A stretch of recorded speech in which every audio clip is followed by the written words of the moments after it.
තෙරුවන් සරණයි. අද දවසේ සුබම සුබ දවසක් වෙනවනේ. ඒ වගේම නිරෝගාන්ධකාර සූපත් වී ඔබගේ සින කඩතර බාධක දුරු වී උතුම් වූ මහා විශ්ව දෙවියන්ගෙන් පීඨ ආශිර්වාද ලැබේවා කියලා ප්‍රාර්ථනා කරනවා. ඉතින් දවසේම වැස්ස. ඉතින් වැස්සෙන් පොඩි දරුවා ආරක්ෂා කරන ඔබත් ආරක්ෂා වෙන ලෙඩ රෝග වැඩි, සෙම් රෝග වැඩි. ඒ වගේම වාහනේ ගියත් පරිස්සමෙන් යන්න. මොකද පාරවල් ලෙස්සනවා. ඒ වගේම කරදර බාධක වෙන්න පුළුවන්. ඉතින් ඒ නිසා හයිවේ එකේ යනවා නම් මීදුමත් එක්ක වාහන අනතුරු වැඩි වෙන්න පුළුවන්. ඉතින් හැමෝම පරිස්සම් වෙන්න කියලා ප්‍රාර්ථනා කරනවා. ඔබට කරදරයක් වුණා මට වුණා වගේ, මට කරදරයක් වුණා ඔබට වුණා වගේ හැමෝම කවුරුත් මිනිස්සයෝ. ඉතින් අපි කවුරුත් මිනිස්සයෝ නිසා ප්‍රාර්ථනා කරනවා අද දවසේ සුබම සුබ වෙන්න ඕනේ. අපිට තියෙන කරදර බාධක දුරු වේ. නිදුක් නිරෝගී භාවයක් අත් වේවා. විදේශවල දරුවන්ගේ ජීවිත ආලෝකමත් වේවා, ලස්සන වේවා. ලෙඩ රෝග සුවපත් වේවා කියලාම ඔන්න අද විෂ්ණු දෙවියන්ගෙන් ප්‍රාර්ථනාවක් කරනවා ඔබට. මොකද වැසි බැල කාල දුකුණෙත් එක හැම පැත්තටම වහිනවා. හැමෝම පරිස්සම් වෙන්න කියලා තමයි කියන්නේ. ඉතින් ඊට අමතරව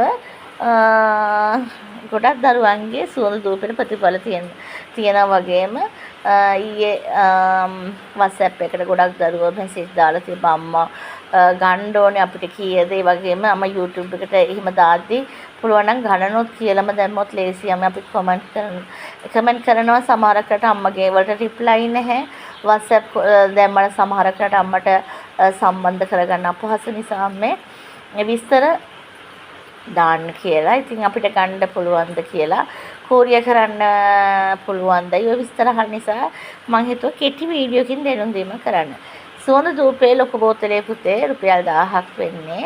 ඉතින් ඔබට පුළුවන් ඒ සුවඳ ධූපය ඔබට ඩිලිවරි කරලම නිවසට ගෙන්න ගන්න පුළුවන්. නාගකාලි මෑණියන්ගේ පින්තූරය 1700 නෑ. හැබැයි වෙලා තියෙන ඒක ඩිලිවරි කරන්නේ කිසිම සේත්ම. මොකද ඔබගේ අතටම දෙන දෙයක්. මොකද මං දෙවොලෙන් ඒක බල කරලා තියෙන නිසා ඒක උතුම් අම්මා ගාව තියලා ඒක බල කරලා යහනේ තියෙන පින්තූර නිසා කිසිම සේත්ම මට අවසරයක් නැහැ ඒවා ඩිලිවරි කරන්න. මොකද ඒවා අපි ඩිලිවරි කරන්න දුන්නාම ඒවා බිම දානවා. දෙවියන්ගේ දේව පින්තූර. ඉතින් ඒ නිසා අපි භක්තියෙන් අදහනකොට භක්තියෙන් ඒ දේවල් තියලා සුවඳ අල්ලලා ජීවම් කරලා බල කරනකොට ඒ පින්තූර වුණත් ඉතින් අවසර දීලා නැහැ ඒවා ඩිලිවරි කරන්න. ඉතින් ඒ නිසා පුතේ අවශ්‍ය කට්ටියට ඔබගේ අතටම ඇවිල්ලා තමයි ගන්න පුළුවන් වෙන්නේ. දෙවලට આવොත් දෙවලෙන් ගන්න පුළුවන්. එහෙම නැත්නම් මම ලබන දෙවින්ද කිරිඳිවැලට එනවා. ඔබට පුළුවන් තැන කොතනද ලොකේෂන් එක මම ෂෙයා කරන්නම්. ඉතින් කිරිඳිවැල සැලොන් එකට කිරිඳිවැල සැලොන් එක මම ඔබට කියලා තිබ්බා. මම දැන් මාස 2-3කට කලින් සැලොන් එක දැම්මා. ඉතින් මගේ දියණිය සැලොන් එකේ ඉන්නේ. ඉතින් ඒ සැලොන් එක ලීෂා සැලොන්. ඉතින් ඔබට පුළුවන් එතනට ඇවිල්ලා සුවඳ ධූපය ගන්න. ඒ විතරක් නෙමෙයි ඔබට තියෙන ප්‍රශ්නයක් තියෙනවා නම් එදා දවසට වැඩි විස්තර කතා කරගන්නත් පුළුවන්. අවශ්‍ය දරුවන්ට ඉතින් බලා ගන්නත් පුළුවන්. ඉතින් ඒ නිසා මේ ඔබ වෙනුවෙන් මේ සියලු දේවල් කරන්නේ. හැබැයි හැමකට හරි සතුටුයි මම මොනවද වීඩියෝ එකක් දාන්නේ. ඒ හැම දෙයකම කමෙන්ට් එකක් විතරක් නෙමෙයි WhatsApp එකට අලුත් කට්ටිය අවශ්‍ය දේවල් පවා දැනුවත් කිරීම මේ විදිහට මේ කරන්න.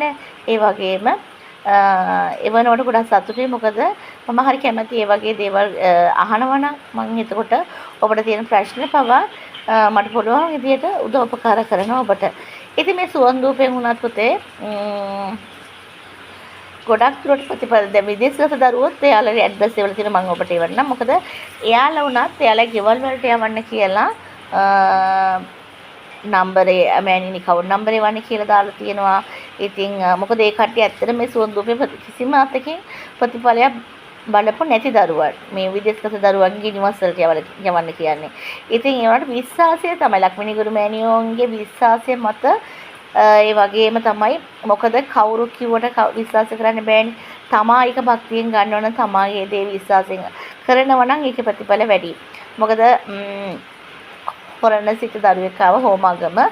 ඉතින් සුවඳ ධූපය ඇල්ලුවට පස්සේ එයාලට සල්ලි වගේක් ගන්න තිබිලා තිබ්බා. ඉතින් මේ ඒ වීඩියෝ එකක් දාලා තියෙනවා. ඒ දරුවම කතා කරලා කියන. ඉතින් ඇත්තටම ඒ සුවඳූපය ගත්තට පස්සේ ඇල්ලුවට පස්සේ එයාලට ඒ මුදල් පවා ලැබුණා කිව්වා. ඉතින් ඇත්තටම මුළු පවුලටම ඊට පස්සේ සුවඳූපය අරන් ගියා. දැන් 25 වෙනිදාත් ඒ පවුල්ල කට්ටිය දෝෂිමත් කරගන්න ආව. නමුත් සුවඳූපය වෙනකොට මම හදලා තිබ්බේ නෑ. ඉතින් ඊයේ දිනේ තමයි ඔක්කොම හදලා කරලා වීඩියෝස් පවා හැදුවේ. ඔබට දැම්මෙත් ඊයේ දවසේ තමයි සුවඳූපය හදලා. මොකද මම ෆ්‍රී දවසක් වෙන්න ඕනේ. මට පුළුවන් විදිහට මම මේ දේවල් කරලා ඔබ වෙනුවෙන් ඔබට ඔබගේ දියුණුව වේවා කියලා ප්‍රාර්ථනා කරනවා. සමහර දරුවන්ට භාෂාව වරන්නේ ඒ දරුවන්ට කිසිම දෙයක් දෙහිගිරියක් කපන්න ගුරුවරයෙක් කියලා දෙන්නේ නැහැ. භාෂාවර්මක් දෙන්නේ නැහැ. මන්ත්‍රයක් දෙන්නේ නැහැ. එහෙම දරුවන්ටත් මේ උතුම් නාගකාලිය අම්මගේ මම මන්ත්‍රය දාලා තියෙනවා පුතේ. ඔබට පුළුවන් මේ මන්ත්‍රය කියලා කෙනෙක් සුවපත් කරන්න. මේ ඔක්කොම මම ඔබට දෙන්නේ ඔබට හරිකාකාර ගමනක් යන්න ඔබට දියුණුවක් ලැබෙන්න මේ හැමදේම ඔබ වෙනුවෙන් කරන්නේ. හැබැයි මතක තියාගන්න මම සතුටෙන් කාලා ඇඳලා බීලා ඉන්නවා නම් ඔබ සතුටෙන් කාලා ඇඳලා බීලා ඉන්න ඕනේ. මිනිස්සුන්ගේ තියෙන එකම දේ තමයි ඉරිසියාව. තව කෙනෙක් දියුණු වෙනවට බලන් ඉන්න බැරුව එක්ක කොඩවින කරනවා, ඒ කෙනාට නිନ୍ଦා අපහාස කරනවා, ඒ කෙනාට නැත්තම් දියුණු උනේ එක්කෝ කුඩු විකුණන්න පුළුවන් කියයි, ගංජා විකුණන්න පුළුවන් කියයි, ගෑනු විකුණන්න පුළුවන් කියයි. ඔය වගේ නොයෙකුත් කතා අද කාලේ බොහෝ විට කියනවා. හැබැයි මතක තියාගන්න උත්සාහ කරොත් ඔබට බැරි කමක් නැහැ දියුණු වෙන. උත්සාහවන්තයා හැම අතකම දියුණු වෙනවා. අනිත් එක තමයි පුතේ මිනිස්සෙගේ ග්‍රහය හොඳ වෙන්න ඕනේ. ලැබීම් ග්‍රහය කියලා ඉන්නවා. ලැබීම් ග්‍රහය කියන්නේ රාහු, රවි, ඒ වගේම කුජ, බුධ, ඒ වගේ 11 යන්නේ ඒ වගේ ග්‍රහයෝ ඉන්නවනම් ඇත්තටම හොඳ ආදායම් ශක්තියක්. ඒ වගේම හොඳ දියුණුවක් ලැබෙනවා. හිතුවටත් වඩා දේවල් ඔබට සේනාවකින්ද උදව් උපකාර හැමදේම ලැබෙන දෙයක්. ඉතින් මතක තියාගන්න ධනය ලැබෙන්නේත් ඔබට ඔබ පෙර භාවයේ දුන්නොත් තමයි ඔබට මේ භාවයේ ධනයකින් දෙයක් ලැබෙන්නේ. ඒ නිසා පුළුවන් තරම් පින් කරන දරුවනේ තව කෙනෙක්ගේ දෙයකට තව කෙනෙක් ඉරිසියා කරන්න එපා. මොකද ඔබගේ ග්‍රහය නෙමේ යාට ග්‍රහය ඉන්නේ. ඉතින් ඒ නිසා කෙනෙක් නිନ୍ଦා අපහාස කරන්න පුළුවන් ඉන්නේ ඒ කෙනාව වටන්න බෑ කවදාකවත්. ඔබ නිନ୍ଦා අපහාස කරන්න ඒ කෙනාට දියුණුව ලැබෙනවා. ඒ කෙනා හොඳ ගමනාන්තයක් එනවා. හැබැයි ඔබගේ ඇඟේ තියෙන ලේ ටික ඔබ කෝප කරගන්න. ඒ නිසා මතක තියාගන්න ජීවිතේ කොයි කාටවත් ජීවිතේ හිතන්නේ නැති දේවල් සිද්ධ වෙන්න පුළුවන්. අපේ ජීවිතේ අපි යන ගමනාන්තේ අපේ ගොඩක් දරුවන් කියන ප්‍රශ්නයක් තමයි මැරෙනවා කියනවා. දුක් කරදර ආපුවාම ජීවත් වෙන්නේ කොහොමද? මහත්තුරු ගහලා බීලා ඒ වගේ ප්‍රශ්න එනකොට මම මේකින් නිදහස් වෙලා මම නිදහසේ ජීවිතයක් ගත කරනවා කියනවා. ඒ වගේම හිතන දරුවෝ බොහෝමඩ කතා කරනවා. හැබැයි මම කියන්නේ පුතේ ඔබට මතක තියාගන්න. විඳවන්න එපා ජීවිතේ කවමදාකවත්. විඳවන තැන සතුටක් නැහැ. සතුට තියෙන තැන විඳවිල්ල නැහැ. ඒ නිසා මම ඔබට කියන්නේ ජීවිතේ සතුටින් ඉන්න නම් විඳවීම අත්හරින්න. ඒ විඳවීම අත්හැරියොත් ඔබට ජීවිතේ සතුට ලැබෙනවා. මගේ ජීවිතේ මම සතුටින් ඉන්නවා. මගේ දරුවොත් එක්ක සතුටින් ඉන්නවා. ඉතින් ඒ නිසා මම ඔබට කියන්නේ අපේ දරුවෝ වෙනුවෙන් අපි හැමදේම කරන්නේ. අපි අපේ දියුණුව වෙනුවෙන් අපි හැමදේම කරන්නේ. අපි අපිට සතුටින් ඉන්නයි මේ හැමදේම කරන්නේ. ඉතින් ඒ නිසා ඔබට කියන්නේ පුතේ උත්සාහවන්ත වෙන්න. නවක වරන් දරුවන්ට ඔබ දෙවලක් කරද්දී ඔබට ප්‍රශ්න එන්න පුළුවන්. නින්දාපාස එන්න පුළුවන්. ගල් මුල් එන්න පුළුවන්. හැබැයි මතක තියාගන්න ඔබ විශ්වාස කරන්න.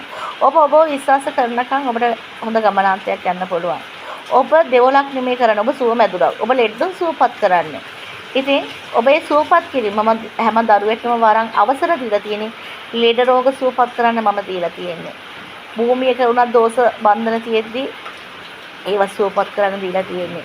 සුවපත් කිරීම තරම් පිනක් නෑ පුතේ වෙන කොහෙවත්. ඉතින් වීඩියෝස් දානවා නම් කොට තියෙන නමුත් පුළුවන් වෙලාවට මේ වැඩ කරන දරුවන්ගේ වීඩියෝස් දාන්නේ. අද දවසෙත් මම වැඩ කටයුතු කරන දවසක්. අදත් යන්න කලින් හරි ඔබට මේ හැමදේම දැනුවත් කරන්න ඔබගේ දියුණුව සඳහා. ඉතින් එහෙමනම් ඔබට පුළුවන් දෙසැම්බර් 2 වෙනිදා මම 2 වෙනකන් ඉන්නවා කිනුදිවැල. ඉතින් ලීස සැලොන් එකේ මගේ දියණියගේ. ඉතින් ඔබට ඇවිල්ලා ඒ සුවඳ ධූපය ඒ වගේම නාගකාලියම්මගේ පින්තූරය විතරනේ ඔබට ඔබගේ තියෙන ප්‍රශ්නද ඒ දේවල් බලා ගන්න පුළුවන් ඔබට. ඉතින් අද දවසේ සුබම සුබ වේවා කියලා ප්‍රාර්ථනා කරන දේව ආශිර්වාදයේ දේව පිට දේව රැකවරණය ලැබේවා කියලාම ප්‍රාර්ථනා කරනවා. එන හැමෝටම තෙරුවන් සරණයි. මම ලක්මිනී ගුරුමෑණියෝ ඇඹිලි පිටිය පණාමුර සුවමැදුර.